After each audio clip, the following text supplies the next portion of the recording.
Today, I'm writing electronic music without a DAW, and we're going to get into it as soon as I shout out today's patron, and that shout out goes to Trickman Terry. Thank you so very much for the support. Let's get started. All right, today's video is going to be a simple one. I'm just going to bring you behind the curtain a little bit and show you how I have been writing my music lately, not using a DAW. As you can see, we've got the SP404 Mark II and the Mini Freak, and the 404 is pretty much it now. This is how I write music. I have found that I really enjoy the process of recording straight into it and skipping the DAW in the songwriting process. I have exported stems from this into the DAW to clean things up, but for the most part, this is the setup. Now, obviously, I've only had the Mini Freak for a couple weeks, but the main reason I reached out to Arturia about getting my hands on one is because I wanted it to slot into a setup with the 404 Mark II just like this. So today I want to get my song Washed Away started. Some of you have probably heard the main riff from this song. It's actually based on the X Filter preset, which I first discovered 3 years ago on the Mini Freak VST. The main riff and the verses just sounds like this.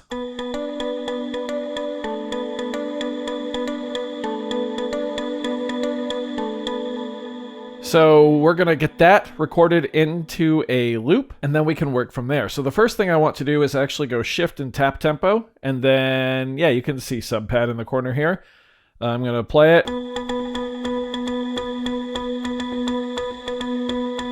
Okay, 104, 103. We'll call it 104. Just setting the tempo. Now, what I want to do is go in and take the reverb off of this. And probably the delay too, actually. And that's because I'm going to put some reverb on it with the 404. That way, it's just going to sound a little cleaner when the loop resets. So to ensure my timing is perfect, I'm actually going to sequence it on the Mini Freak. So I've enabled the sequencer, and I'm going to type it in here.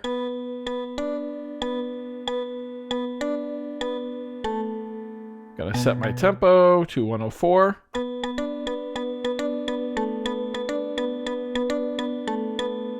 I'm actually going to increase the tempo a bit. We'll go to 107. That sounds better here. This video might be kind of boring. It's going to be pretty raw, I think. How about 106? But the reality of it is, this is what songwriting often looks like. It's not some big glamorous thing, you know, that a lot of YouTube creators would like you to believe. I want to re-record that.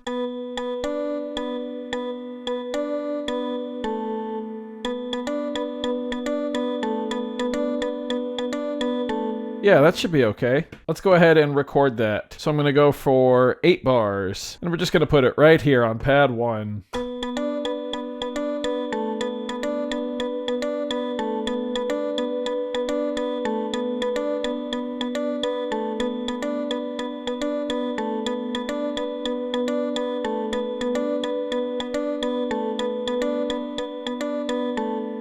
Okay, great.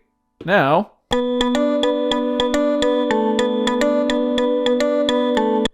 we've got our main little riff in there.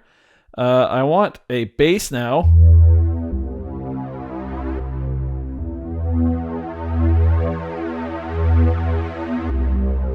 That could work. That's pretty cool. So I'm going to record a couple of different notes in here for the bass. I'm just going to go to a second line. I don't really organize my samples until I have quite a few of them in there.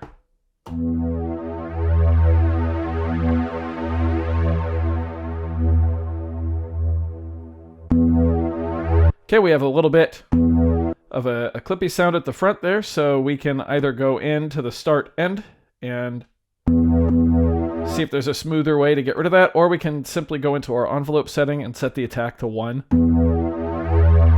No problem there. The nice thing about the 404 is we can adjust levels completely on the fly. Just like that. Let's go ahead and record a C now.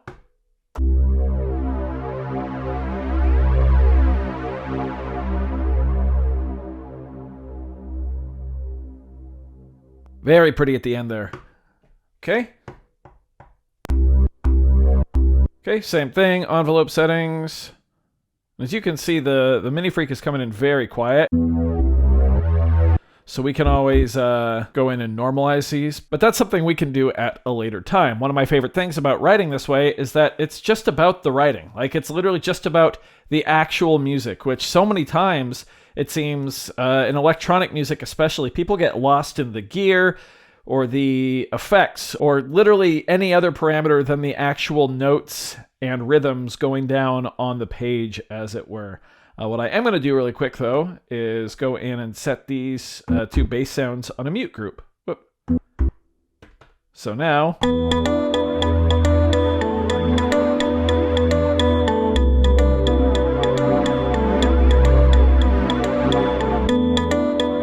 Oh yeah, we got to adjust the level there, too.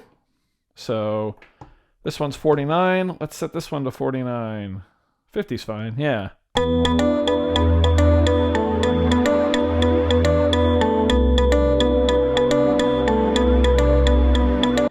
Okay, now I'm going to drop us an octave. I'm going to sample this B. I'm going to put that right here.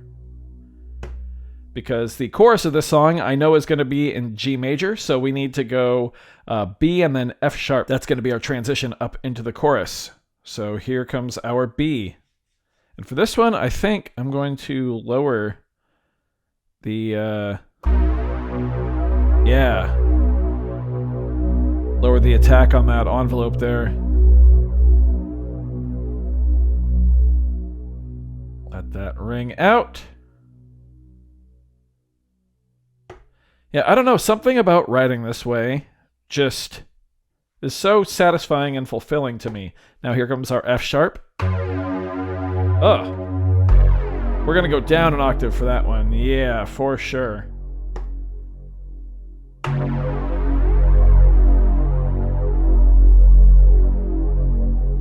That has some heft behind it. Certainly. Okay, that's going to ring out. Cool. Going to go in and add those two to the mute group, as well as adjust their attack envelopes. Just smooth them out a bit there. Now, it might seem a little weird that I adjusted the attack for those last two, but in the grand sequence of the song... it'll make sense. I'm cheating here a little bit because I already kind of know what the song's going to be. So we're in the verse.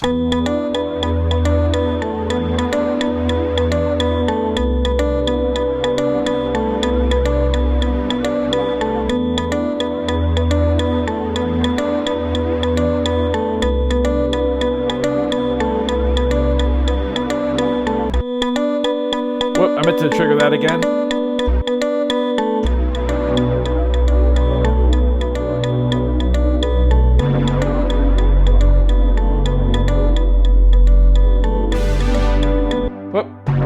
And that's when we go up to the G. And the next chord of the chorus is a beautiful A minor. That's 7 in there. And then we're actually going to play an A major 7 over F sharp. And then G7 technically, but it's a B minor over G root. Where that F sharp just adds so much emotion.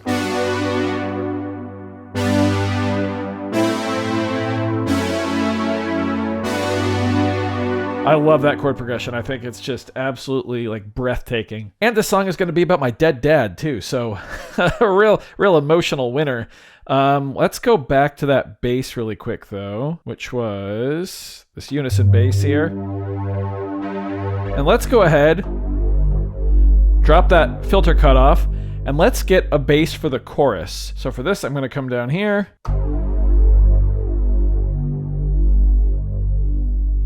Let that ring out. Not as important because we're going to be cutting those notes off. A here.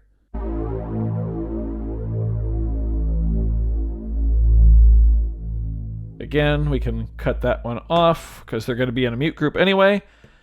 Whoop, not copy, record. F sharp right here.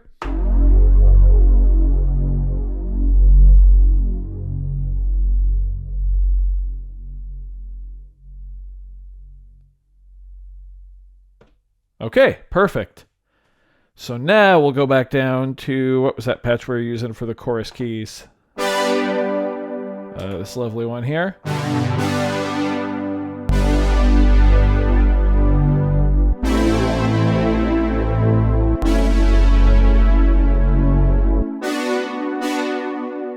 Oh, G's right here. All right, let's go into our envelope there and adjust that just to get rid of those nasty little clicks at the start. I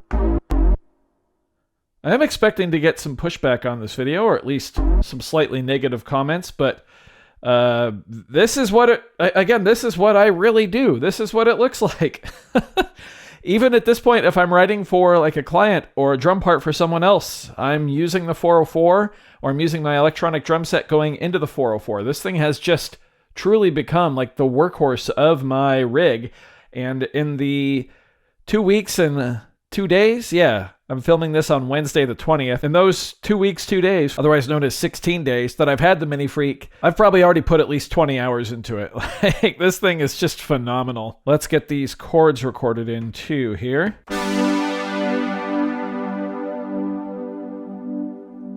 A minor time.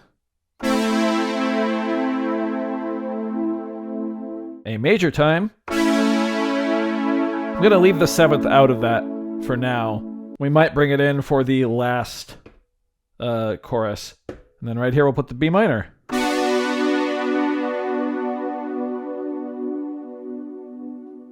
Okay, beautiful. I now want to go back to X filter really quick. And I want to re-record this, but just as a 1-bar loop, I think. It was the start of the video. I wasn't really thinking straight. So let's do this again. Get rid of the reverb and the delay. And this time 1 bar. Here we go. Okay.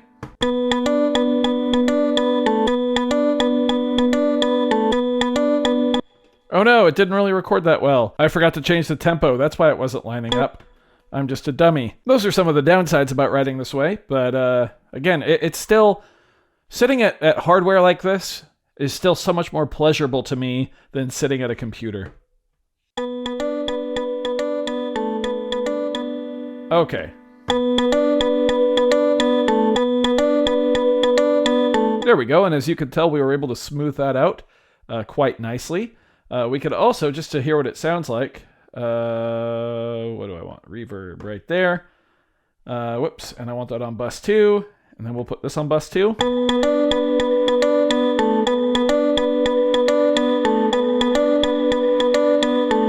Oh yeah, that resampled with some reverb. That's going to be beautiful. And later down the line, once I have lengths and actual structure set up, yeah, we're gonna be golden there. Awesome. I do think I want some drums though, so let's import some samples from my SD card. I'll probably fast forward through this part. Putting these on the second bank here. I'm gonna turn off gate for this bank. I've got a kick. I've got a rim click. And a hi-hat there. I've also got the master compressor and reverb on. That's what they sound like raw.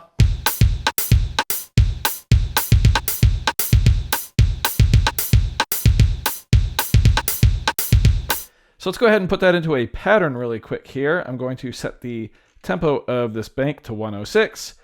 Pattern select, record. Put it right here. We're just going to go 1 bar, 100% strength. Here we go.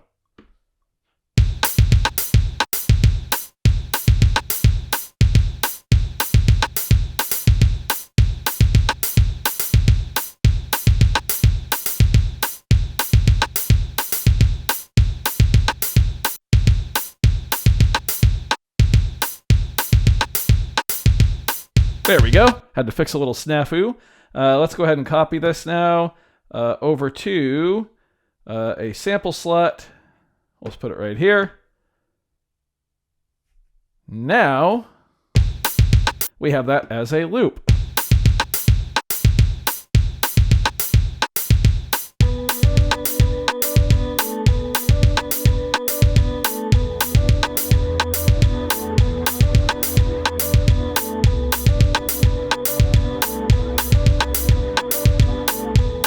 Let's take that drum loop and lower the volume a bit.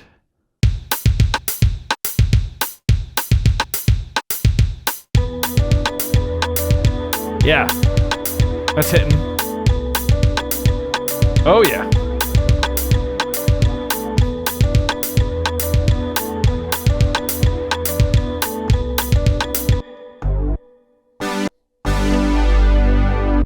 Okay. Let's add the bass samples now to their own mute group, and let's add the chorus, or the chords of the chorus to their own mute group. I'm also going to go in and turn off gate on each of these. And you know what? Just to make it easier on me, I'm going to copy this last G over to this pad here and add it to the bass mute group. So now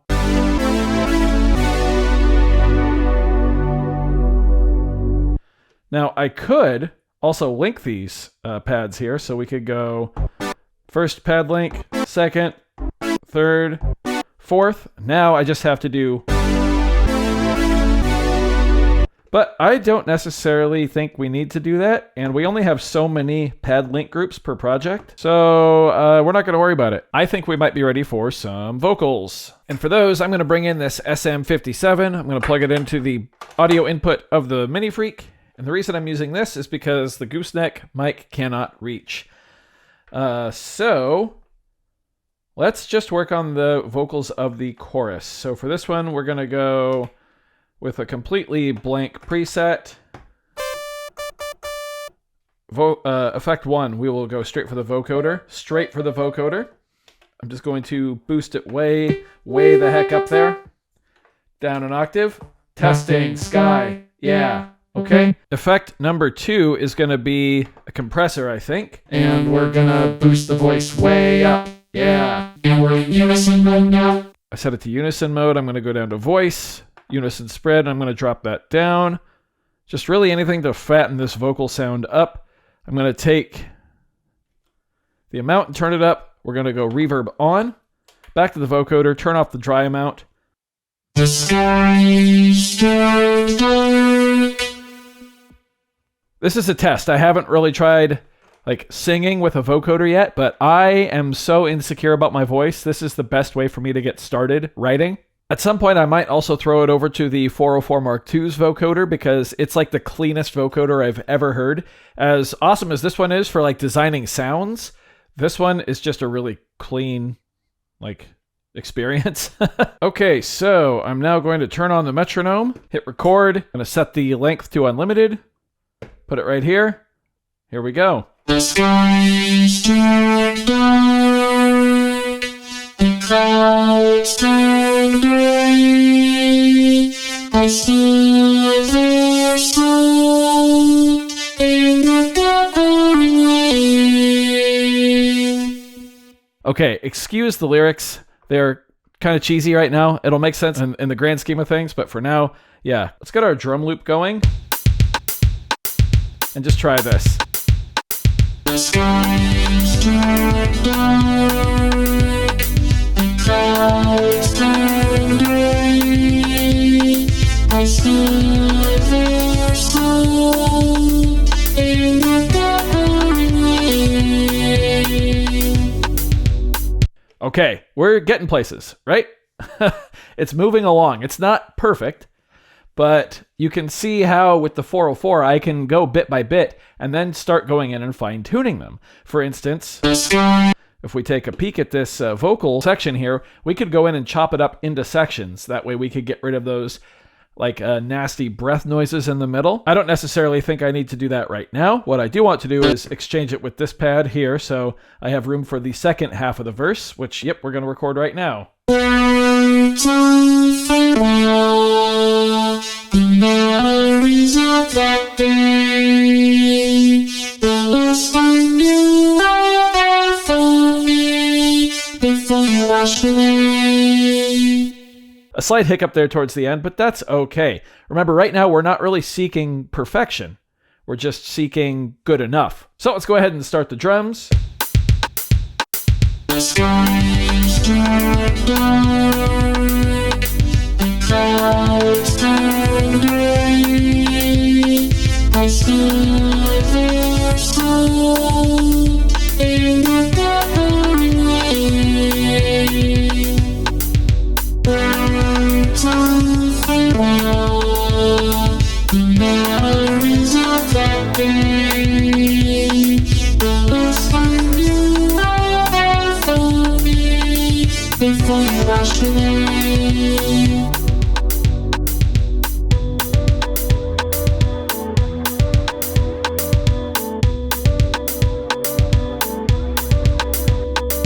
Okay, it's coming together. Whether you like the actual song or not, you can't argue the process does work. Nothing is clean, but that's, again, the beauty of this is we can go in and dial all of those levels into where they need to be quite easily. By the way, if you ever see me holding this button down and clicking a pad, that is how you select a pad without actually making the sound happen. So silently select it, otherwise I'd be triggering it. And shift and exit just stops the sound, by the way. So yeah, like that's how you switch things around. Really handy. We could put the drums right there, I'm just noticing. Yeah. So let's see, where are we with the volume there? Okay, yeah, let's go in and normalize it and just see.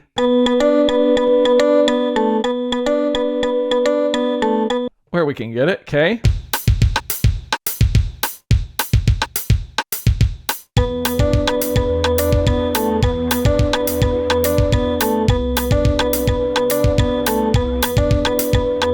Okay, I want a bit more imposing of a bass actually.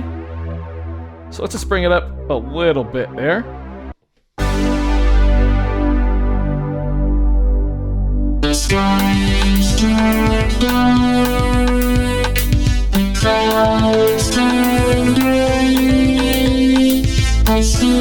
There, I thought it might be fun to have that running in the background, but I totally did not consider the fact that we have so much going on musically. I mean, this progression right here is kind of, it's not out there, but to go isn't exactly something that would line up perfectly with. I mean, if we look at it here,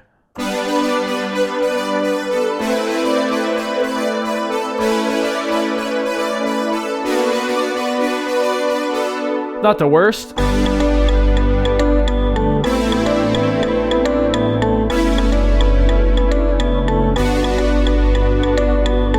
I think it works without the vocals. I don't know. Let's give it one more shot.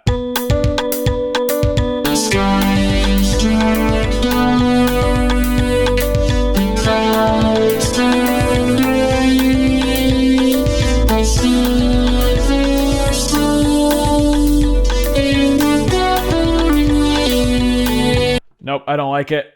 One more time, and let's get that transition out of the chorus back into the verse. So we'll start with the second part of the chorus.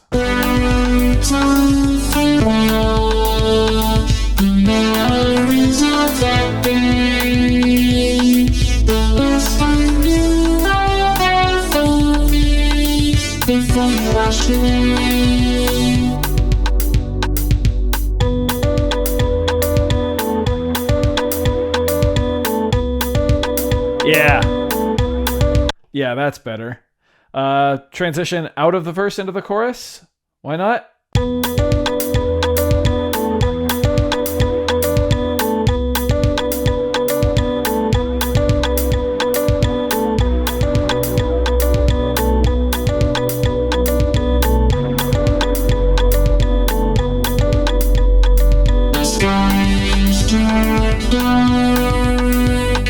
Ooh, that needs to mute over here somewhere too. Why don't we put all of the basses on the same mute group actually?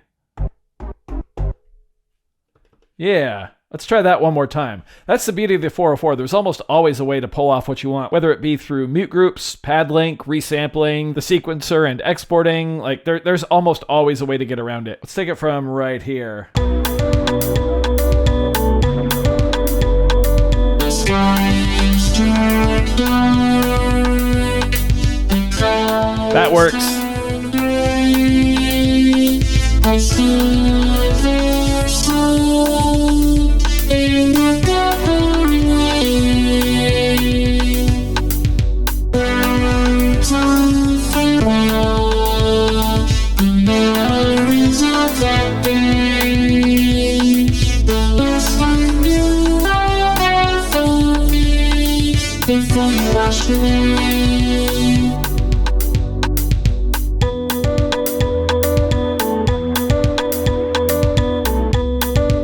Yeah, cool.